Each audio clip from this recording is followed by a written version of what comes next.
This is a Type 14 Nambu semi-automatic pistol. It has wooden handle scales, a safety lock, and fixed sights. It comes in a nifty leather case complete with an extra magazine, some cleaning papers, and this rod that is used to force the papers into the barrel. I think. It was most likely used by a Japanese officer during World War II, and before I got it, it belonged to my grandfather. Joseph James Moser was born in Hague, North Dakota, June 1st, 1912. Hague is a small town. Small. Like less than 70 people small, with terribly cold winters.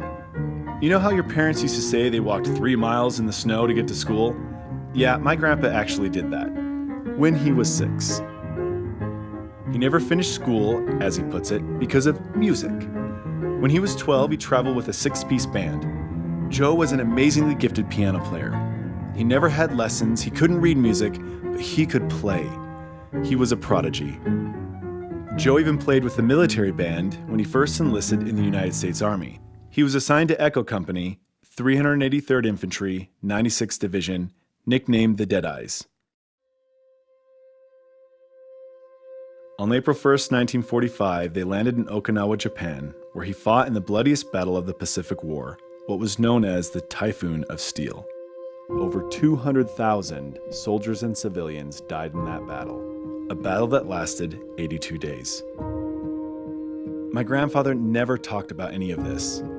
He mentioned his training in the United States and going to Leyte in the Philippines, but all he ever told my mom was that he had to kill, and that he had to watch his friends get killed. In his journal, he only wrote a couple of sentences about the war.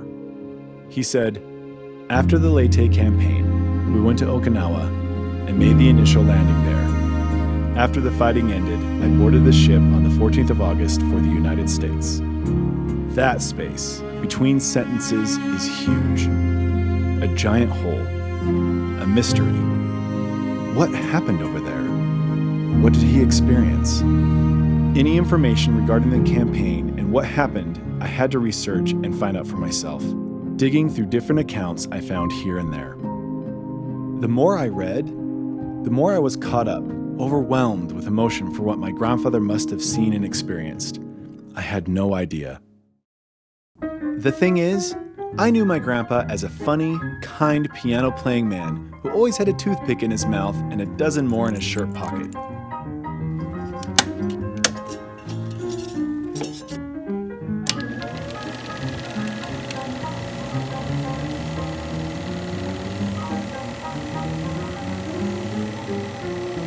He loved his family. He was married to the love of his life for over 50 years.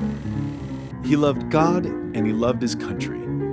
He loved learning and was often seen with an encyclopedia in his hands. He could fix anything and had an extensive array of tools and gadgets in his garage. Once, he was the technical military advisor for the 1955 Korean War film Target Zero. He took his wife dancing frequently, even after he retired from the Army in 1976. In 1978, he moved back to North Dakota to a town named Strasburg. He often played piano for the residents of a nursing home, and after noticing the Strasburg cemetery was poorly organized, he spent years volunteering to match names to graves, creating a map of the cemetery.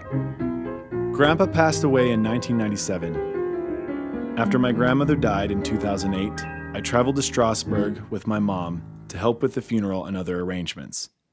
While in their home, I found this adorable picture of my grandparents. I asked my mom about the gun my grandfather was holding. She had no clue. She didn't know he ever owned a gun. But then she told me that if I found it, she was sure my grandfather would want me to have it. I spent the next 2 days looking, but couldn't find anything. The day before we had to leave, I went upstairs to a room where I'd found other military-related things. I had looked in that room several times, figuring it was the most logical place the pistol would be. I actually said out loud, "Grandpa, we're leaving tomorrow. If you want me to have this gun, I need you to help me find it." As I stood there, I had the thought to check a closet full of uniforms I know I had checked several times already. I was compelled to look one more time. On the back of the closet was a row of hooks, and on one of those hooks, a leather strap, which was connected to a leather case. Excited, I quickly grabbed the case and opened it. I still don't know the story behind how my grandfather came to possess this gun or why he kept it for almost 60 years. I may never know, and it really doesn't matter. I found a connection to him through it, and the experience of finding it. I've gained a stronger relationship with him as I learned more about his life, what he experienced, and what was important to him. He was always so sweet to me. He made me laugh, made me feel good about myself. He gave me his name and his sense of humor. I am grateful to know him better, for the chance to strengthen our relationship, even after